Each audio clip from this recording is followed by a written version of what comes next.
If you're feeling tired, stressed, or overwhelmed, then today's Wiser is for you. Let's get wiser together. Let's dive in with the wisdom.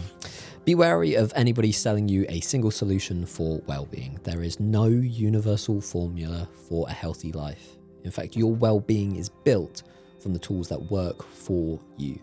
Now, today's principle of wisdom was very much inspired by a visual that I did back in 2023, and it's all about the idea of a well-being toolbox. Simply put, there are so many different tools that support you and your well-being.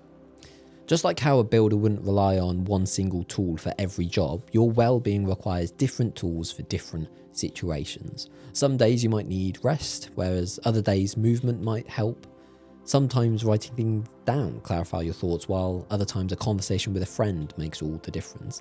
The point isn't that one tool is the best. The point is that you need a collection of tools to truly manage your well-being optimally.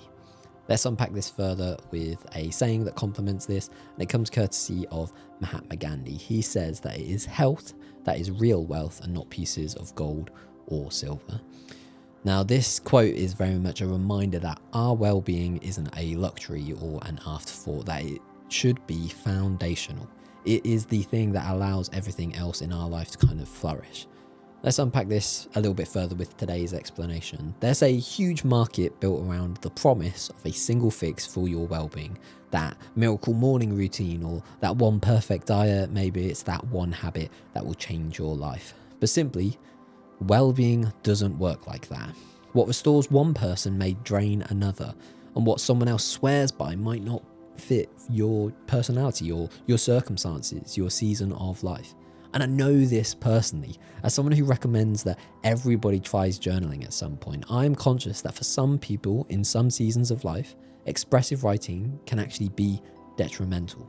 And so, simply, we need to learn to not replace things with the one-size-fits-all solution, but to consider what are the things that build our well-being toolbox. Instead of searching for that one perfect answer, it is more helpful to build your own well-being toolbox, a set of practices that you can turn to when life gets difficult. So if you want to develop your own well-being toolbox, I encourage you to reflect on these three things. The first is to experiment with different tools. Try different practices and notice how they affect you.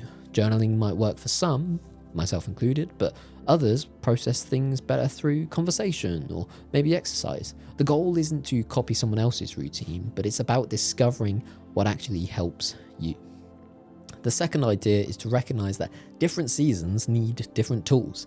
During a busy season, rest might be a more important tool, whereas stagnant seasons, you might find movement or learning something new is the thing that you need most. This is about making sure that you have the right tool for the job. And then third and finally is to keep more than one tool available. If your well-being relies on just one habit, life can easily disrupt that. For example, if you depend on exercise for your well-being, what are you going to do when you get an injury? It's all about developing a tool set, multiple tools, whether that's rest, exercise, reflection, community, laughter, candlelit baths, prayer, listening to music, meditation, whatever it is. Ensure that you always have something to turn to. Well-being isn't about finding that perfect practice, that perfect routine. It's about building a toolbox that you can rely on when life gets messy. Now, if you want to develop your own well-being toolbox, I encourage you to reflect on these journal prompts. The first is, what tool currently exists in my well-being toolbox? Now, I've got an exercise for you in just a moment when we get onto the resource section to help you to unpack this yourself, but let's move on to the second journal prompt for now, and we'll come back to that in just a moment. The second one is, which tool helps me the most when life feels overwhelming? So this one is particularly in reference to when life feels overwhelming, when things get a little bit too much. What is the one thing that you typically turn to in those seasons? And then third and finally is, what new tool might be worth experimenting with this season? Is there something that you see other people swear by that you've never given a go? Consider trying it out.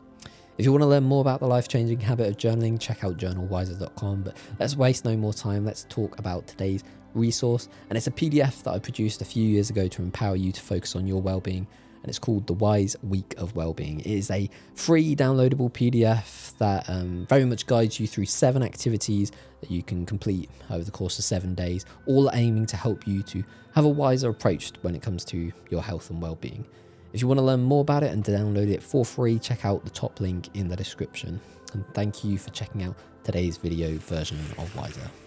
If you do end up downloading the Wise Week of Wellbeing, I'd love to hear from you. Either reach out to me on social media or email me at michael@wisdommadeeasy.com. And if you want to see more of these Wiser videos, you can check out this playlist here, and there's plenty more coming soon. So don't forget to subscribe. Catch you in the next one.